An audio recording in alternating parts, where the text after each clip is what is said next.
Oh, yes, it is episode 100 of the This is Subway to Shea podcast, the landmark 100th episode from the Subway to Shea studios in my office. Great to be joining with all of you here. I got to start off thanking Turk Wendell for joining me for episode 99. Also, a huge thanks to Matt Williams for the help with launching the YouTube page.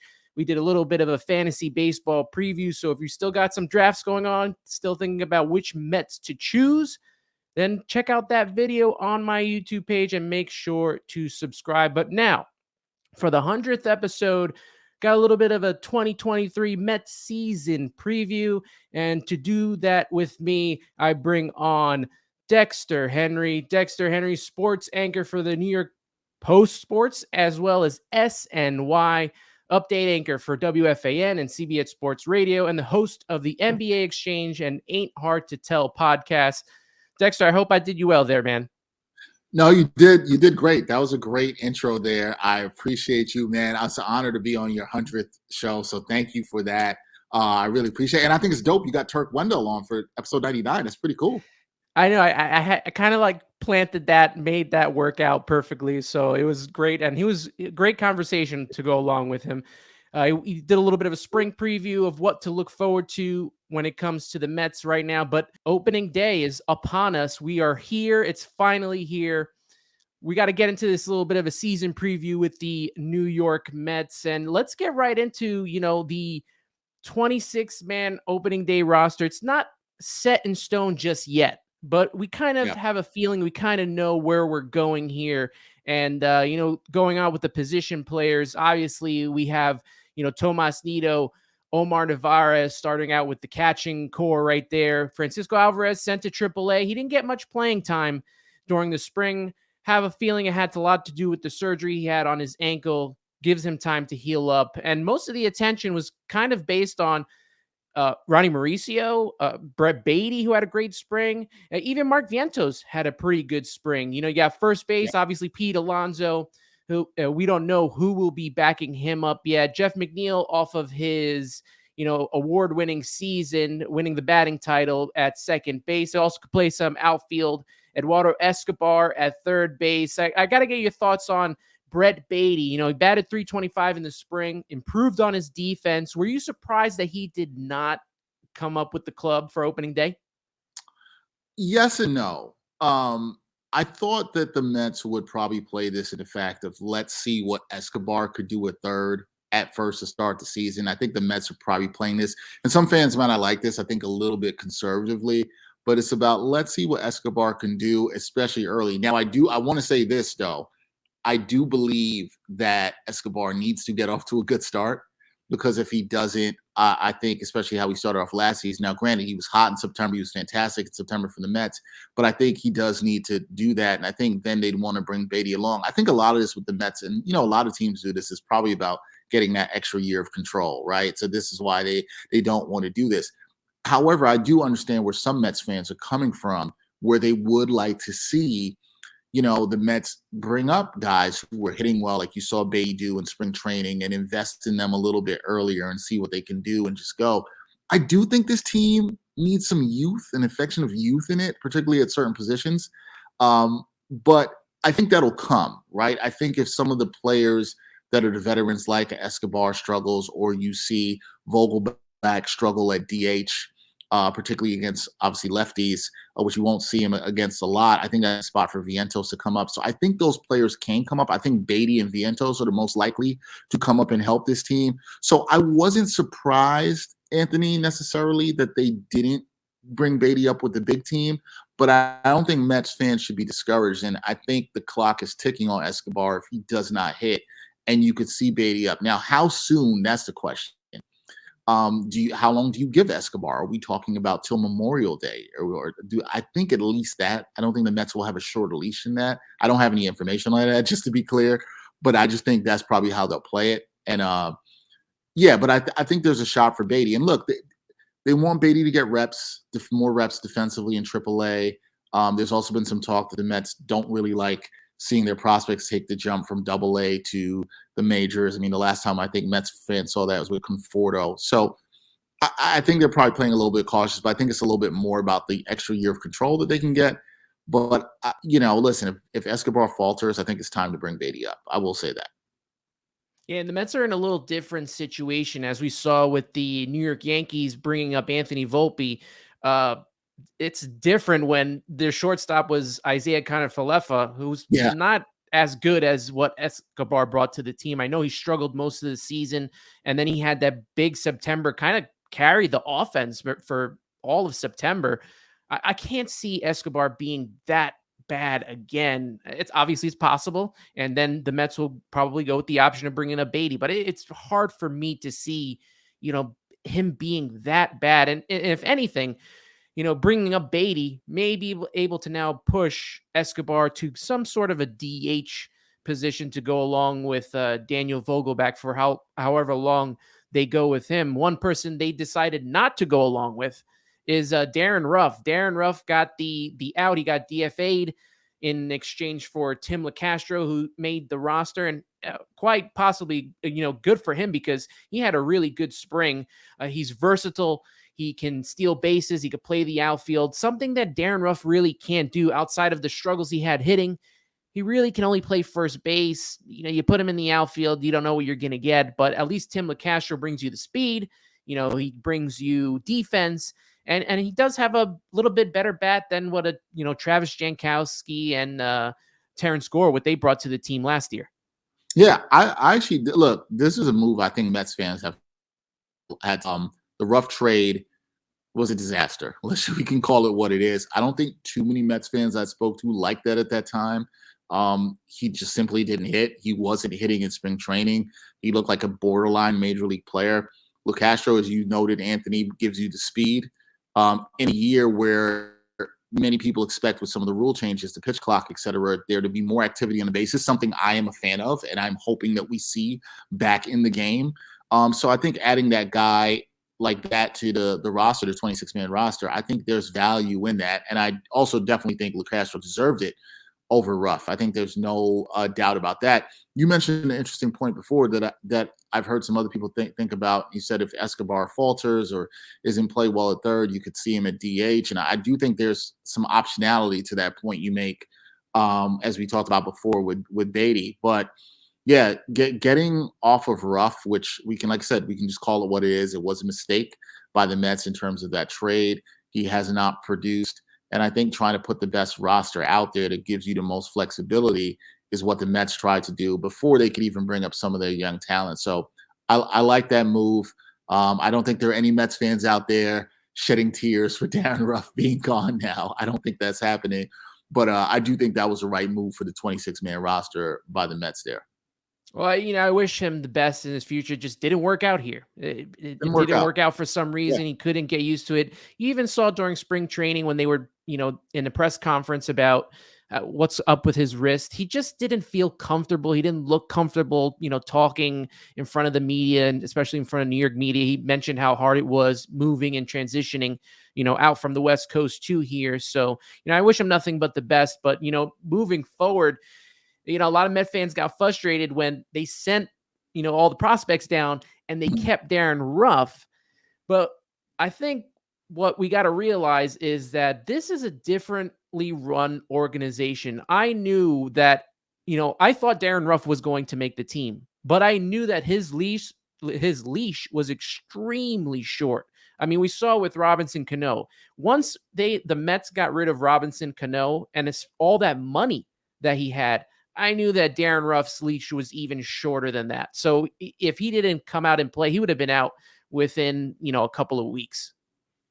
Yeah, I think so. And I think you make a great point about how the team is differently run. And, it's the deep pockets of Steve Cohen and their willingness to say, all right, if there's a mistake, we're going to move on from it. Right. And especially if it's, within the terms of Cano, if it's really hurting the team. Right. And I think there's something that Mets fans should be optimistic about, where even if it's that maybe you wanted some of the young guys to be up already, but I think this team has shown you, especially with the new ownership, that they're willing to make changes when they are need to be made.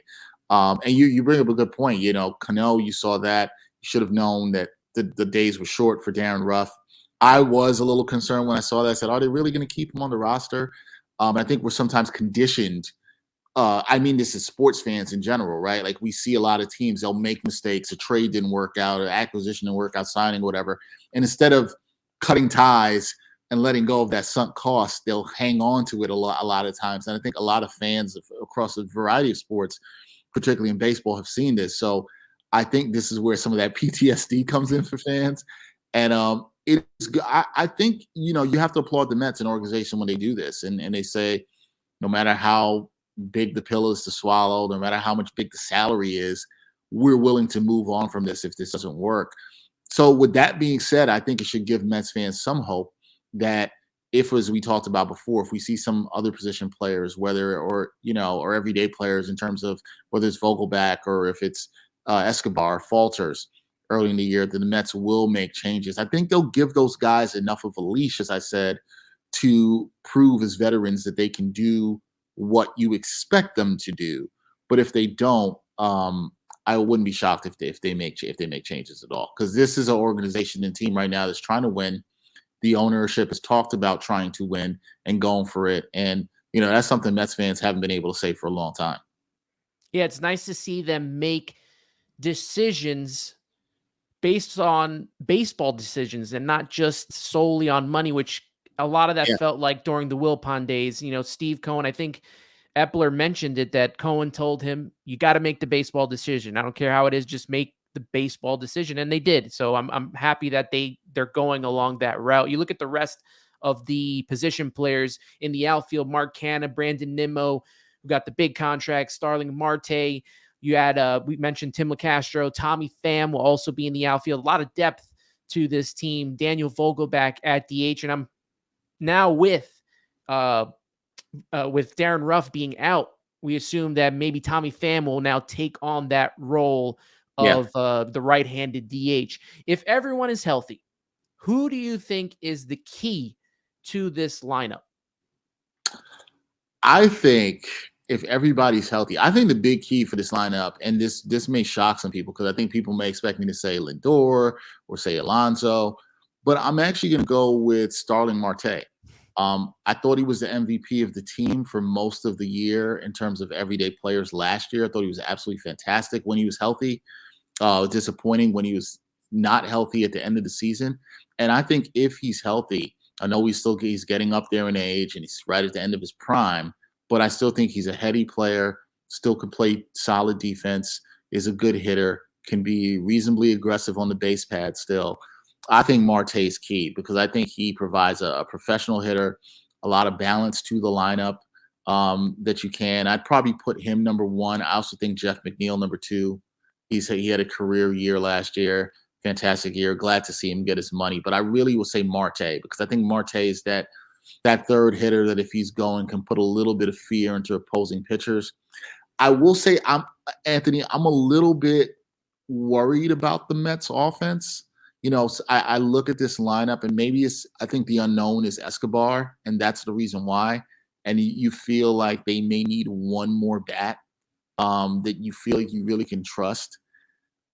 I don't worry about Lindor. I don't worry about Alonso. We kind of know what those players are and what they can do. I actually don't worry about McNeil either, or Marte. Like I said, if they're healthy, I don't worry about those guys. But it's just where's that other hitter? And is it Canna? Who was solid for stretches last year? Is it Escobar? But I think if Marte's clicking and healthy, he does the most for the lineup to me out of anybody in terms of being a professional hitter, in terms of the defense, in terms of his ability to drive in runs.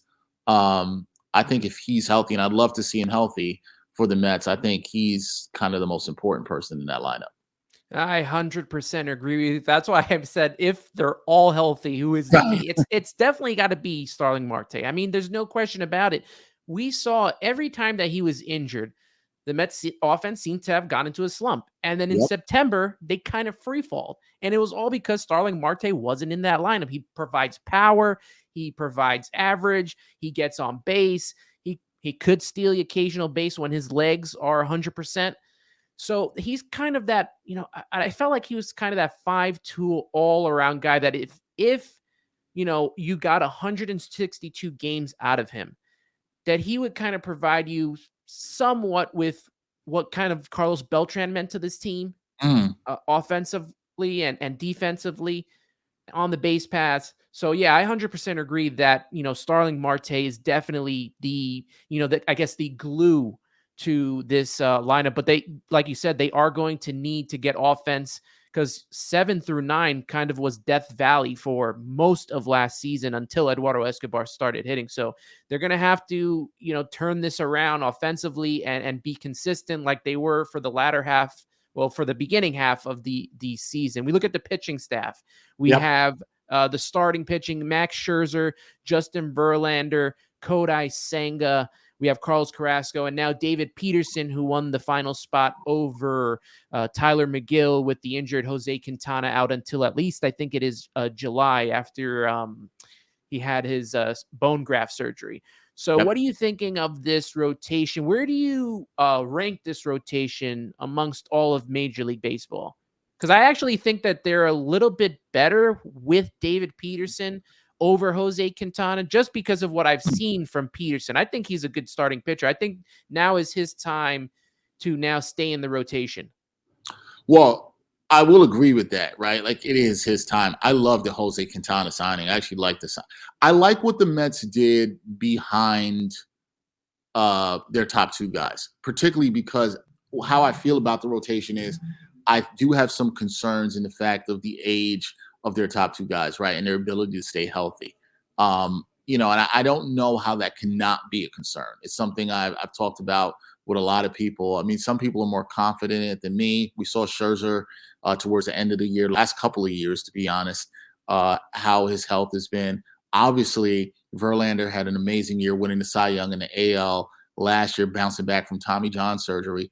But you can't tell me age is not a factor. Look, when you're banking on two older starting pitchers at the top of the rotation, it has to be a factor. I think you're knocking on wood if you're a Mets fan and hoping that they stay healthy. But I do think behind them, right? Like, I do think Senga. I think Senga's gonna. I don't know why, but and I understand there's gonna be the adjustment to the majors and all that other stuff.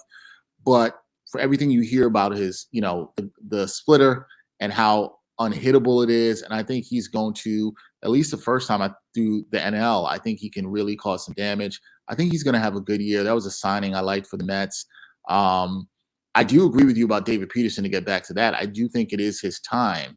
This is a great opportunity for him over the next 3 to 4 months to show what he can do. Now, he pitched well in spring training. He beat out Tyler McGill for that spot. We'll see what he can do. He's got to put it all together. We saw 2 seasons ago flashes of what he can do. I do think he's a solid pitcher there too. And so, I think it's just about, can they stay healthy? Where does it stack up against other teams? I think it's good if the top 2 guys are healthy.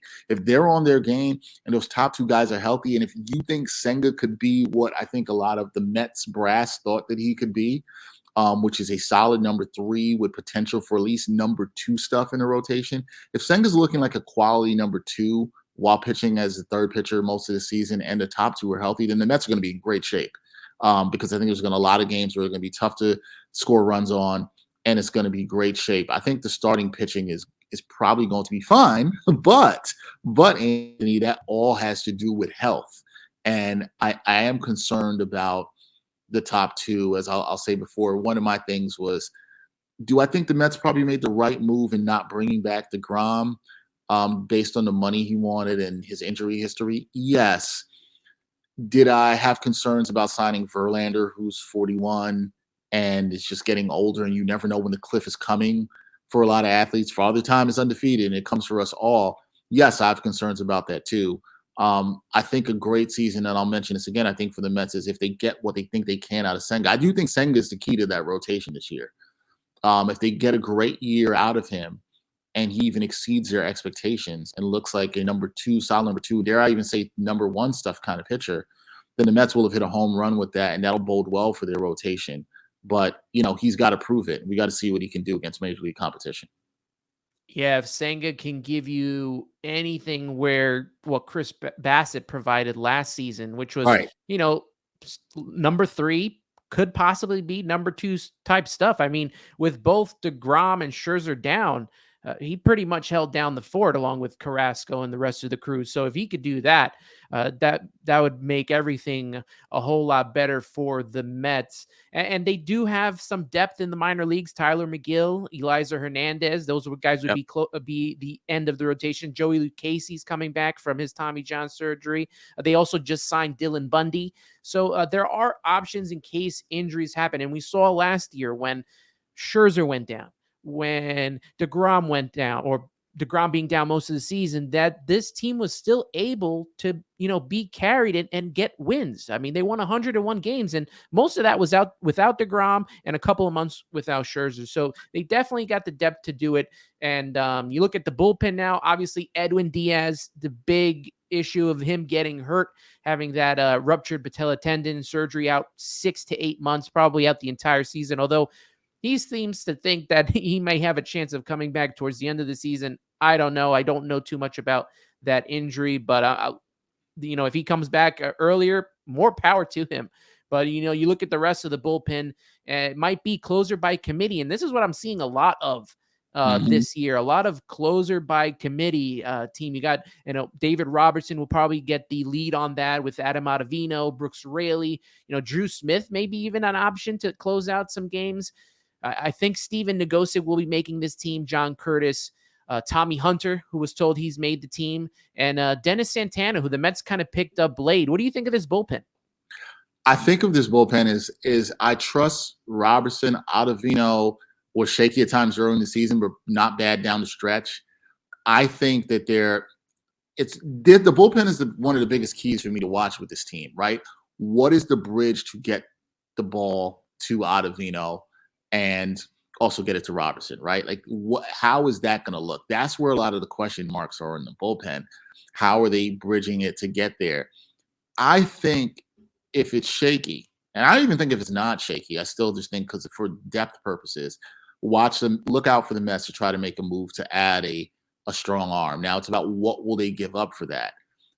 I think when you have a chance, as the Mets think they do, to win a World Series, you're going to have to shore up that bullpen, and you want to shorten the game, especially even through the regular season. You do not want to rely on Scherzer and Verlander pitching a lot of deep games, and complete games are almost a thing of the past, but you don't want them heavily having to go 8-9 innings because you can't trust them ever in the 6th or the 7th to turning over to the bullpen. You need that. And so how do the Mets shorten that game? Do they add another elite reliever, even if it's somebody that's solid that can pitch the 7th, and you're keeping Robertson as a closer? Do you get somebody who's got closer-like stuff that you can have them pitch the 9th, and Robertson pitch the 8th, and Ottavino the 7th? I think, look at that. I think the end of the bullpen, I actually do trust Ottavino and Robertson.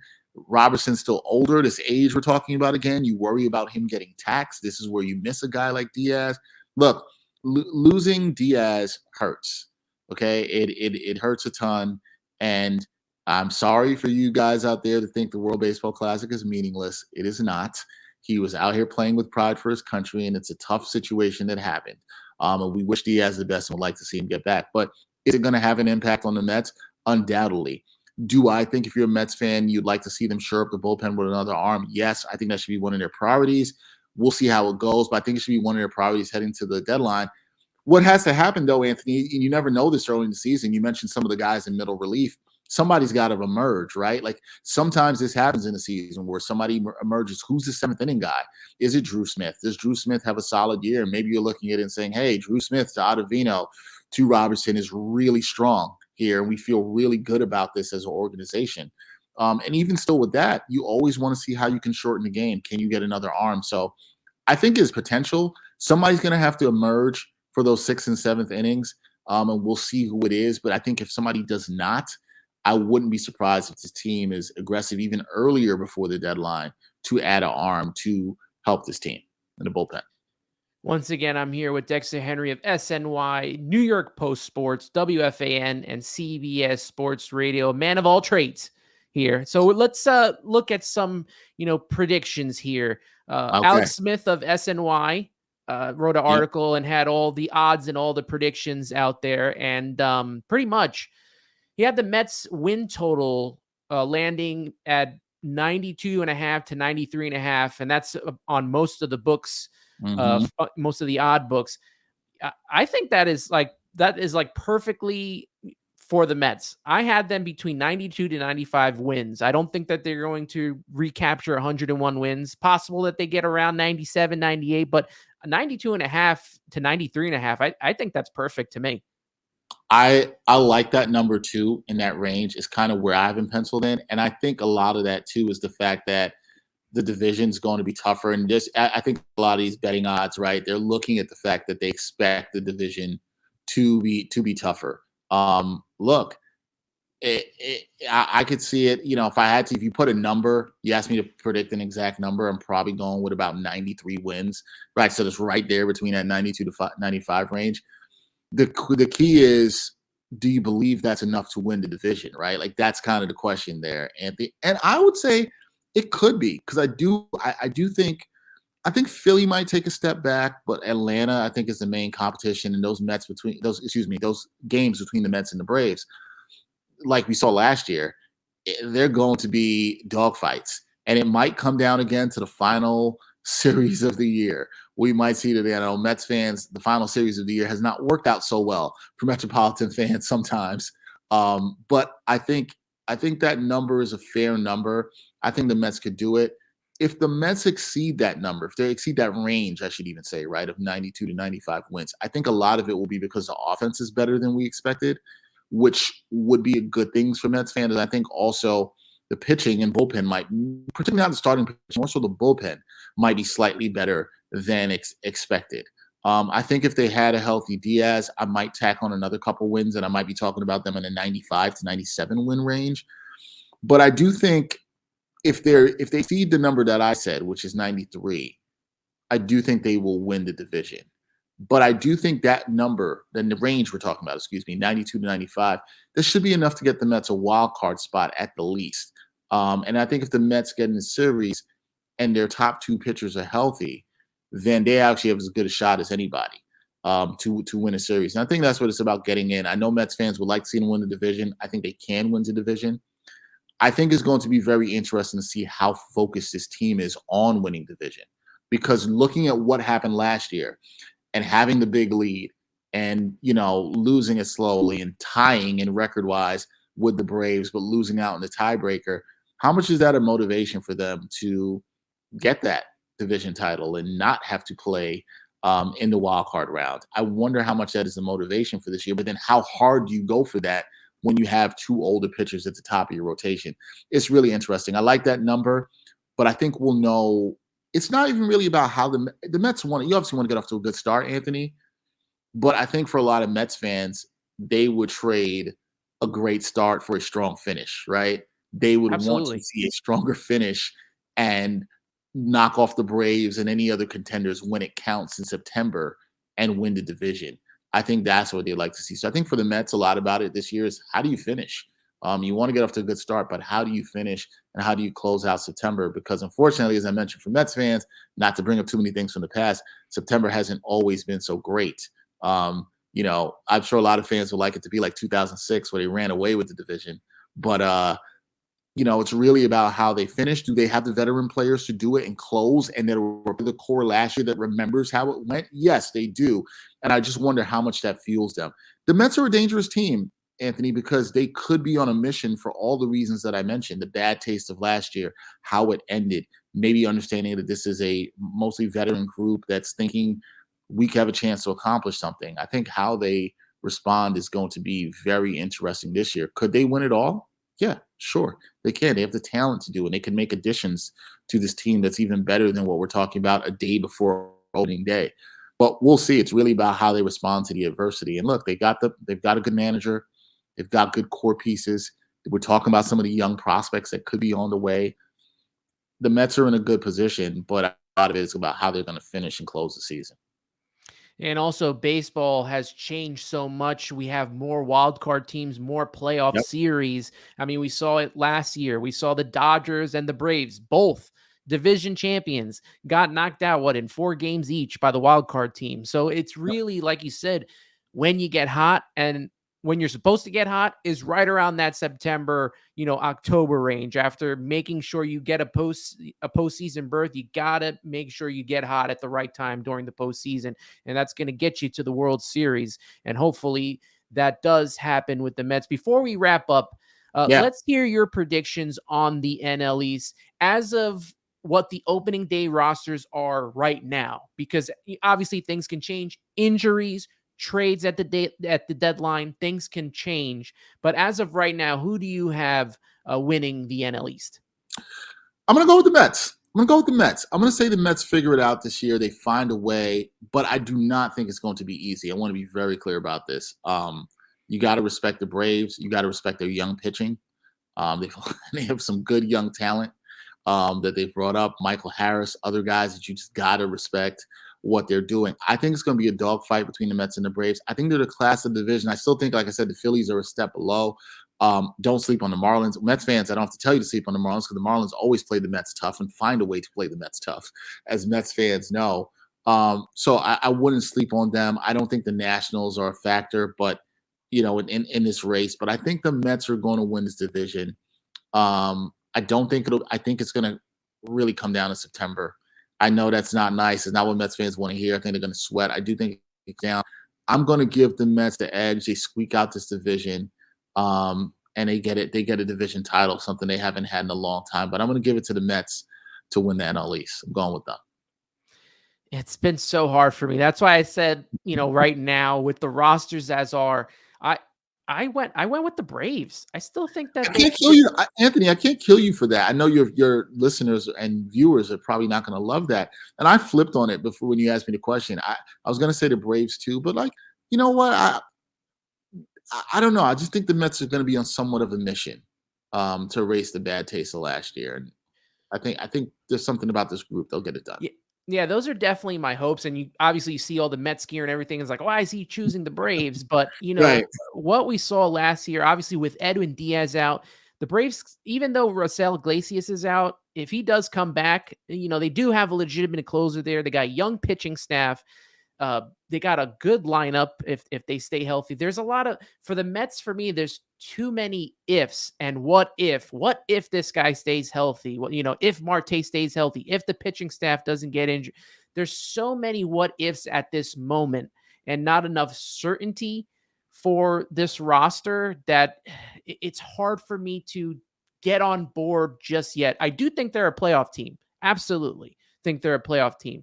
But, they're going to maybe, it also helps that they don't have to play the Braves, the Marlins, the Phillies the whole time. They played them 19 times a season, 19 times a year during the season. And now everything's different where they'll play everyone. They'll play the A's a couple of times. They'll play, Kansas City. So maybe this will help them out and maybe things will be different. Maybe the rules will help them come start of the opening season, but it's just so hard for me to get 100% on board, especially after the way it ended last year with the one game and tying the record. I know they're going to have a lot of motivation going forward, and they have the best manager to do it with Buck Showalter. But for right now, I'm going to stick with the Braves winning the division. And I don't see the Phillies too far behind, because once Bryce Harper gets back to being healthy, That's the key for them. That's going to be key. I think they have my choice in the MVP, which is Trey Turner, after seeing what he did in the World Baseball Classic, him moving to hitters friendly Citizens Bank Park. He's going to have a career year. Outside of him, I probably have maybe Francisco Lindor kind of second in winning an MVP for me. I think it's coming soon and within the next couple of years for him. But I do have the Braves winning, with the Mets and the Phillies also getting back to the postseason. Dexter, thanks so much for being a part of this podcast, especially on this 100th episode, a special one for me. Yeah. I appreciate your time. Let everyone know what you have going on and where they can find your work and social media as well. Yeah, everybody, you can find me and follow me on all social media platforms at DHenryTV. You can catch me on the New York Post and SNY YouTube channels. There every weekend and one day during the week hosting. We got a lot of good stuff coming up, a lot of good interviews, a lot of Mets stuff. Just did a preview today with Jake Brown. It's going to be a lot of baseball talk over the next couple of months. As we forget how long baseball season is. Anthony, we got to get you on at some point to talk some Mets baseball. Honored to be on the 100th episode. Look, anytime somebody does 100 episodes of anything, any kind of content creation, that's a lot of dedication. That's a lot of work. And salute to you. You have a great podcast. You know, we follow each other. We've been connected for a while. So I love what you do with the Mets content. I grew up a Mets fan. So, you know, let's go Mets. Hopefully they can do some things this year with the blue and orange out in Flushing. And hopefully get to a couple more games this year than I did last year. So yeah, I'm looking forward to this Mets season that'll start tomorrow, and hopefully it's a good one for the Mets fans. I understand, Anthony. I want to let people know I understand why Anthony's got some trepidation, and he might want to pick the Braves because I do think he's right. There are more question marks with the Mets than there are with the Braves, and I do think that's a logical pick. And that doesn't mean Anthony doesn't want to see the Mets win because we know he does. Look at his background. We know that he does. So, yeah, Anthony, keep doing your thing. I love what you're doing, man. And thanks for having me on. I hope to come back on again at some point during the season. Absolutely, absolutely. Dexter Henry, sports anchor for the New York Post Sports and SNY, update anchor for WFAN and CBS Sports Radio, and host of the NBA Exchange and Ain't Hard to Tell podcast. Dexter, you have a great one, my friend. Thank you. You too, brother. Thank you so much. Appreciate it. Take care. And that will wrap it up for this podcast. You can follow Subway to Shea on Twitter, Instagram, and TikTok at Subway to Shea. Listen and subscribe to the Subway to Shea podcast on Apple Podcasts and Spotify. Turn on your notifications to never miss an episode of Subway to Shea. You can rate the show and leave comments for me to review. I'll talk about them on air. Let me know what you like, what you don't like. I want to make this show better each and every week. Don't forget to follow my work for Rising Apple. Rising Apple is a New York Mets site on the Fan-Sided Network. You can read my articles by going to risingapple.com. Make sure to follow Rising Apple on Twitter at Rising Apple Blog and the Fan-Sided Network at Fan-Sided. If you enjoyed watching this on YouTube, please leave a like and leave me comments. I want to hear from you. Make sure to hit that subscribe button so you can get all the notifications and updates from this channel. Thank you, everyone, for tuning in. For Anthony Rivera, this is the Subway to Shea podcast.